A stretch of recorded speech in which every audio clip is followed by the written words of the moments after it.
Famosinha se apaixona por poeta flopado e olha no que deu. Iremos falar sobre isso hoje. Temos romance entre ricos e pobres, luta de classes, Karl Marx, você nunca esteve tão certo, viva o comum. Enfim, amigos, hoje iremos falar de palavras que borbulham como refrigerante, também mais conhecido como eu me apaixonei pelo teu pai cuidando de velho. E esse vídeo vai parecer um vídeo infantil, porque o nome dos protagonistas é literalmente Cerejinha e Sorrisinho. Então, amiguinhos, venham comigo e vamos ver onde Cerejinha e Sorrisinho se meteram. Mas antes, precisamos achar a mochila. Então diga comigo, mochila, cadê você?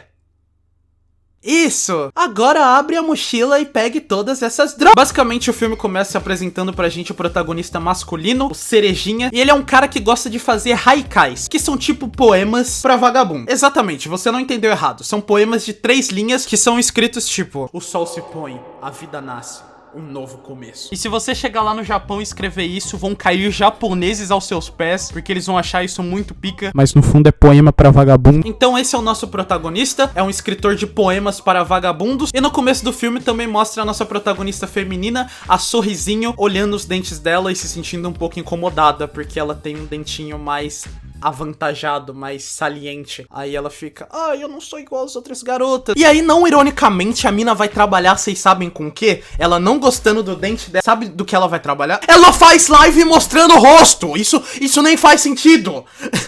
Mas calma que a gente vai chegar lá. E como sabemos, poetas se encaixam no mesmo grupo de profissão que os youtubers se encaixam, mais conhecido como não é trabalho de verdade, vai arranjar emprego, vagabundo. Então basicamente o nosso protagonista, ele trabalha no shopping, numa clínica geriátrica, que é basicamente uma clínica pra tratar de idosos. Eu só vim aqui por cima da edição, porque eu falei um negócio que pode ser meio problemático. Eu não tô rindo porque ele trabalha no shopping. Eu tô rindo pelo contraste, tá ligado? Porque sonho ser poeta. Realidade, trocar a fralda. É por isso que eu tô rindo, tá? Pelo amor de Deus, eu não tô rindo de você que provavelmente... ninguém que me assiste trabalha, vai, foda. E agora, né, meus amigos, cabe a mim falar a maneira super natural que o nosso casalzinho de pombinho se conheceu. Porque estamos falando sobre uma bela história de amor aqui, digna de um Oscar. O cachorro do vizinho não para de latir. Olha essa porra, não para, meu Deus, socorro. Na tentativa de roubar uma boneca de uma idol, eu não sei bem se é uma boneca, é um negócio que o PewDiePie usava, que é tipo uma estátua de plástico. Eu não sei dizer, é o Ainsley do PewDiePie. Eu vou estar deixando na tela. Que depois os brasileiros tentaram copiar. Né, My Conquister. Então, na tentativa de roubar isso de uma idol pro seu amigo Otaku, que gosta muito de idols japonesas, que o apelido dele é Japinha. Eu não entendi porque na tradução o apelido dele ficou Japinha, sendo que todo mundo ali é Japinha. Não me pergunte o que ele vai fazer com aquela boneca, eu também não sei, na verdade eu tenho medo até. Mas enfim, esse moleque, conhecido como Beaver, ou também conhecido como Trombadinha, pode chamar de noia, menor infrator, criminoso, membro de facção, pode chamar do que você quiser. Tava tentando roubar essa boneca da idol japonesa, e aí os seguranças começaram a ir atrás dele, começou uma putaria generalizada. E aí o protagonista, ele tinha ido lá fora pegar um senhor que ele tava procurando um disco. Lembre-se bem disso, era um senhor que tava procurando um disco. E a protagonista feminina, ela tinha ido no shopping pra ir no dentista, pra arrumar uns negócios no dente dela.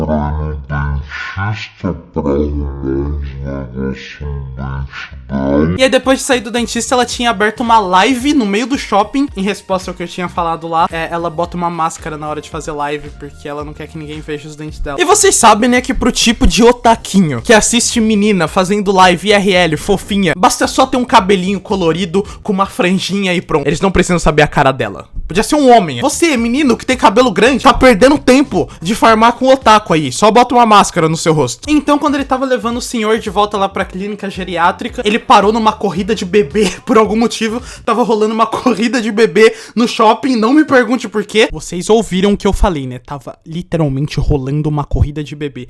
Isso só pros protagonistas se conhecerem. Se a direção desse filme não tava na noia, eu não sei o que aconteceu. Ok, eu derrubei alguma coisa. E ela também fazendo a live parou lá pra ver o que tava acontecendo na multidão. E aí o moleque que tava roubando aquela figura lá da garota de anime, ele tava andando de skate no meio do shopping, correndo da PM, que era um segurança, só quis falar PM, porque eu achei que Seria engraçado. E aí, nisso que ele tava correndo, ele esbarrou nos dois. A gente ignora o fato que tinha uma multidão e com certeza ele esbarrou justo nos dois e apenas nos dois. Ai, ai, o amor é tão lindo mesmo. Os dois se bateram e o celular dos dois caíram. O celular dela, pelo visto, é um celular de merda, porque caiu, desligou e acabou a live. É isso que dá usar Xiao. E aí, quando eles caem no chão e levantam, eles se olham. E quando ele olha pra ela, a máscara dela dá uma leve caída. E ele vê os dentes dela e a primeira coisa que ele fala é... aparelho. E esse é o motivo do surto da mina. Porque literalmente quando ela ouve isso, ela pega o celular trocado, ela pega o dele, porque é claro que eles vão trocar o celular, ela pega o dele e sai correndo, porque ela não aguentou ouvir a palavra aparelho. E um adendo que eu queria dar aqui é que, pelo visto, no Japão, eles estão aderindo à moda de tia, porque o celular dos dois tem aquela capinha de flip, tá ligado? E o dela ainda tem uns coraçãozinhos, tá ligado? Então, sei lá, o celular dela provavelmente tem a mesma capa que o celular da sua tia. E aí, logo depois deles terem esse encontro deles, cada um vai pro seu caminho, ele volta lá pro trabalho pra devolver o senhor, que o neto dele já tava chegando pra buscar ele. E ela, no caminho de casa, ela descobre que trocou o celular e tá com o telefone do moleque. O que ela faz? Voltar pro shopping? Nem fudendo. Mas sei lá, acho que a gente chega lá. Ele, depois de sair do trabalho, que ele foi dispensado, acabou o horário dele de trabalhar, ele basicamente vai lá pro teto com os amigos dele, que é o Beaver, aquele que roubou a figura de anime lá pro Otacão, e o Otacão. Esses são os dois amigos dele, que eles foram lá pro teto do shopping, eles foram lá pra conversar, mas se fosse numa realidade como a nossa, provavelmente eles estariam lá fumando uma... Mas enfim, voltando lá pra ela quando percebe que trocou o celular com ele, o que ela faz? Ela corre pra casa e não tenta ligar pro número dela. Ela pede pra irmã dela rastrear o celular dela. Sabe aquele tio que ele acha que só porque você mexe muito no computador, você é um gênio da computação, e ele chega pra você e fala: olha, sobrinho querido, hackeia o site do Detran e tira todas as minhas multas desde 1996, porque eu tô procurado pela polícia faz 20 anos. Então, basicamente é essa mina, que ela pediu pra irmã dela rastrear o celular dela, sendo que é só ligar. E aí a irmã dela, que é a única que pelo visto tem mais de 2 cromossomos, olha pra ela e fala: por que você não liga? É muito mais fácil do que eu hackear a NASA pra achar o seu celular aqui. E elas ligam pro moleque numa chamada de vídeo. Eu não entendi porque foi uma chamada de vídeo, mas, amigos, romance. E aí na chamada de vídeo os dois se veem e se falam pra se encontrar pra entregar o celular um pro outro. Depois de entregar o celular um pro outro, no dia lá, ela tá andando com as irmãs dela e falando sobre a insegurança, que ela não gosta dos dentes dela. As irmãs tentam dar um consolo pra ela, tá ligado? Meu Deus. As irmãs tentam consolar ela. Meu Deus, eu me odeio. E aí nesse meio do caminho a gente descobre que as minas já fazem coisa e conteúdo pra internet desde que elas são criança, ou seja, Pyong Lee escravizando o filho não é o único de longe. E aí enquanto elas estão andando no shopping, elas veem o moleque lá, o protagonista, e aí ela começa a achar que ele gosta de mulheres mais velhas, porque ele tá com uma mina mais velha, e elas vão seguindo ele, só que na verdade era uma mina do trabalho dele pedindo pra ele ir junto com os velhos recitar poemas. E aí eventualmente ele descobre que as minas estão stalkeando ele no pique Yandere Simulator. E aí quando ele vê elas, depois que acaba o trabalho dele, ele vai embora junto com ela ali no shopping e eles começam a conversar um pouco. Ela pergunta pra ele por que ele sempre usa fone de ouvidos, ele fala: é porque eu sou antissocial, eu sou tipo o Sasuke. E ela começa a perguntar pra ele sobre os poemas e pede pra ele fazer um poema ali pra ela, e ele faz um poeminha pra ela e você fica: oh meu Deus, se beijem! Analisando friamente a maturidade da mulher e do homem, ela olhou pra ele fazendo poema e falou: oh meu Deus, ele sabe fazer poemas, que legal. E ele, quando ela elogiou o poema dele, ele provavelmente falou: que abidão. Aí depois desse encontrinho deles que eles têm ali depois do shopping, ela procura as redes sociais dele e vê que ele é um artista flopado, ele não ganha likes, ela é a única pessoa que curte os poemas dele. Mas tipo, ele não tem tipo 6, 5 likes, tá ligado? O moleque tá passando fome, ele tem 0 likes em tudo que ele posta. O cara tinha amigos e os amigos nem seguem ele. E ele também assiste a live delas e vira mais um dos escravinhos pro império capitalista de doações e subs dela. E aí eles começam a se falar muito, eles começam a meio que web namorar, mesmo se conhecendo pessoalmente. É isso que acontece quando você dá internet pro seu filho desde criança. Eu não tô falando por experiência própria. Ele começa a olhar muito as lives dela, ela começa a curtir todos os tweets que ele faz e mais ninguém. O moleque tá realmente passando fome. E aqui vai o meu questionamento pra ela, porra, nem pra dar um RT. E eles vão começando a ficar muito próximos até que chega uma hora que a gente vê que ela tá trampando no mesmo lugar que ele, cuidando de idoso. A mina gostou tanto do cara que foi trocar a fralda com ele. E tem uma parte do filme que a gente vê eles fazendo uma dancinha pros idosos, e aí você para e pensa: isso foi fofo, cara. para. 50 Cent de fundo. E também nesse meio tempo a gente descobre que ele vai se mudar, então a gente já fica pensando, oh meu Deus, eles vão se separar pra sempre, esse casal vai se separar. E é uma coisa que parece que seria bom pra eles, porque eles se conhecendo pessoalmente parece que mais web namoram do que se veem. Mas enfim, esse negócio de se mudar a gente deixa pra depois. E aí um certo dia, o neto do senhor que procurava o disco não foi buscar ele lá, e eles tiveram que levar o senhor em casa. Daí, nisso que eles levaram o senhor em casa, eles descobriram que ele procura muito por esse disco, ele procura muito mesmo, e eles decidiram ajudar porque eles querem que a chama da memória do senhor se reacenda. Foi tipo... Eu já limpei muita fralda sua, agora eu quero que seus sonhos se realizem. E aí lá quando eles estão na casa do velho do disco, quando ele abre o disco, ele lê um poema sobre a Deus e ele lembra que ele vai se mudar e nunca mais vai ver ela e você fica, oh meu Deus, eles vão parar de se ver. E aí voltando da casa do velho, eles conversam um pouquinho e ela vê que ele não tá usando mais fones de ouvido porque ele tá com alguém finalmente. Isso foi fofo, mano. Então os dois começam a procurar muito, eles vão no shopping, perguntam se eles já ouviram falar do senhor que trabalhava lá, se eles já ouviram falar de alguma coisa e nada levava eles a lugar nenhum, até que ela teve a brilhante ideia. Eu vou recorrer aos meus escravos. Então ela abriu live e falou, escravinhos, vocês conhecem algo relacionado a essa foto aqui? Que era a foto da moça que tava no álbum que o senhor tava procurando. E aí um dos belos escravos dela falou que parecia ser uma montanha perto de tal cidade e os dois foram lá. Nisso que os dois foram lá, eles acharam um artigo de jornal da cantora que fazia aquele álbum. E aquela cantora tinha o mesmo sobrenome que o senhor, porque ela era esposa dele. Basicamente, o disco que ele procura tanto é um disco da esposa dele. Olha que fofinho, ele só quer ouvir a esposa pela última vez. Olha que velho fofo, eu vou até levar ele pra minha casa, vou trocar a fraldinha dele todos os dias, que lindo. E é muito bom ter uma cena lá que eles estão na casa do velho, com a filha do velho, e aí eles perguntam por que a moça do álbum tem o sobrenome do velho, eles perguntaram se ela era esposa, e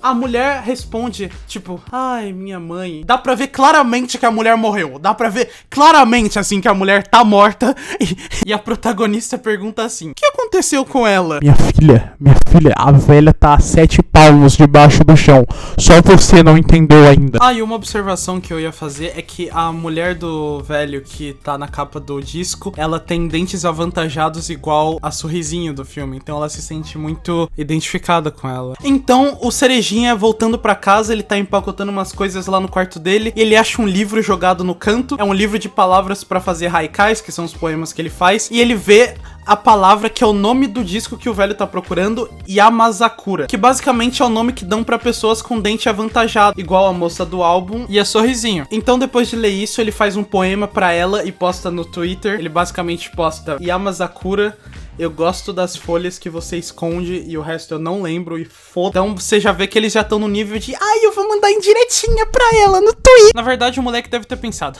depois dessa indireta ela não vai resistir, com certeza vai querer me... E depois de muito tempo procurando, vários dias, passando calor no ventilador de merda, o Cerejinha ele acha o disco num canto ali, muito foda-se. E aí eles vão botar pra tocar o disco, né, porque eles acharam e a única coisa que o velho quer fazer é ouvir. Inclusive o filme dá a entender que o velho ficou dormindo esse tempo todo, até eles acharem o disco, que é meio estranho, parece que o cara morreu. E aí, antes deles tocarem o disco, o Cerejinha vai ali na varanda pegar um cabo que tava faltando pra poder tocar o disco. Ela vai atrás dele, mostra o disco pra ele e fala que o Festival dos Fogos, o Festival Daruma, vai ser daqui a 2 dias e que ela queria ir junto com ele. Só que ele vai se mudar. Daí, ele meio que não fala, por falta de coragem também, porque a galera lá dentro tava apressando ele. Então ele não fala nada disso pra ela e ela acha que ele aceitou. Só que aí vem mais merda em cima disso. Aí ela fica lá na varanda sozinha, porque ele já entrou com o cabo, e ela vê que o disco tá meio curvado. Então ela tenta descurvar o disco, e a mina quebra. Ela quebrou todo o sentido do filme, ela quebrou o disco. E aí basicamente depois disso começa uma merda do cara. Lá no trabalho deles, ela basicamente descobre que ele só tava substituindo a mãe dele, então ele vai embora do trampo e ela se fudeu. Foi ter carteira assinada por causa de macho aí, agora se fode aí nesse empreguinho aí, tá? Esse aí são os males de pensar em macho, basicamente. Você sai com um trabalho de carteira assinada que você não queria. Agora você vai trocar a fralda de velha sozinho, se fudeu. Se fosse no Brasil, seria muito bom. Que aí todo mundo queria pensar em macho, que todo mundo quer um trabalho de carteira assinada. Até os homens virariam gays pra pensar em macho e ter trabalho. De tanto que tá foda aqui. Ui, crítica social política. E aí depois que ele sai do trabalho, eles vão andando de volta pra casa juntos. E ele fala que vai se mudar. E aí basicamente ela fala, você mentiu pra mim. E aí ela vai embora e deixa ele pra trás. E o moleque fica tipo, tristeza voltou, família. família. E ela vai continuando se sentindo muito culpada porque ela quebrou o disco. Ela fez a maior merda que ela poderia ter feito. Então ela se sente muito triste, ela vai tentando colar o disco. Ela até consegue, mas porra, que bagulho de disco vai tocar um disco colado, nem faz sentido. Então eu vou te contar a brilhante ideia de como ela descobriu onde tava o disco. Porque basicamente eu acho que quem tava criando o filme falou: ok, só faltam 10 minutos pra acabar, a gente precisa fazer com que ela ache outro disco porque não vai tocar um disco quebrado. Então ela tinha ido pro trampo dela desiludida com o disco dela colado e não ia funcionar. E vocês estão vendo essa sala? O disco tá aí, vocês acharam? Acharam porra nenhuma, todo mundo burro aqui nessa porra. Enfim, o disco, ele tava ali no lugar do relógio, ele foi feito de relógio, que não faz sentido. Como se faz um disco de relógio? Como se faz um disco de relógio? Não tem números nele. Mano... Como? Ai, meu microfone bateu na minha boca, velho. Caralho. Ai. Uma delas ali acha o disco na parede sendo feito de relógio. Então ela pega o disco e eles saem correndo pro festival pra tocar esse disco no festival, que os velhinhos iam dançar lá no festival e tal. E ela queria tocar o disco da mulher do velho. Eu tava pensando aqui, você tem noção que o velho só queria ouvir a voz da esposa morta? E ele não conseguiu porque a mina quebrou o disco. Eu odiaria essa mina, se eu fosse. E a gente volta lá pro nosso protagonista que tá no carro indo embora na viagem dele, muito triste. Mano, não se quebra o coração de um homem, tá? Não se quebra. Ele tava olhando a livezinha que ela tinha aberto lá. E ele tava tipo, oh meu Deus, agora eu sou realmente mais um dos escravinhos dela. Não sou ninguém, ela não liga pra mim. E aí ele vê umas pichações na rua com os poemas dele. Ele vê os amigos dele na rua. Então ele desce do carro e sai correndo pro festival. Eu não entendi qual foi a fita, que os pais dele só ligaram um foda-se. Então ele saiu correndo pro festival. Basicamente a mente dele tava tipo, mulher. Ele chega lá, ele sobe no palco no meio da apresentação dos velhos e começa a recitar poema pra mina, só que ele começa a repetir os mesmos poemas. O moleque coringou, ele virou o Joker, ele ficou maluco, ele começa a gritar que gostava dela, ele começa a repetir, ele ficou louco. E aí o filme acaba, a gente não sabe o que aconteceu, porque ele tava se mudando, ele só saiu do carro dos pais dele e foi lá gritar poema pra mina. A gente não sabe o que aconteceu no final. Então eu tenho 2 finais pra criar pra vocês, 2 finais que eu bolei da minha incrível e maravilhosa mente. O primeiro é que os seguidores dela descobriram ele e aí ficaram muito putos porque ela era a namoradinha de todos eles. Então eles pararam de assistir ela e ela foi à falência, tendo que trabalhar no shopping pelo resto da vida, trocando fralda de velho. Ou temos o segundo final, que basicamente eles começaram a web namorar e perderam o resto da vida deles no servidor do Golart. É isso. Agora você que assistiu até aqui o final do vídeo, eu sei que você tá ouvindo isso aqui, sua merdinha. Você não esperava, né? Não esperava por essa. Não esperava que ia ser um vídeo tão cedo depois. Ah, se fudeu, né? Se fudeu, seu merdinha. Tchau.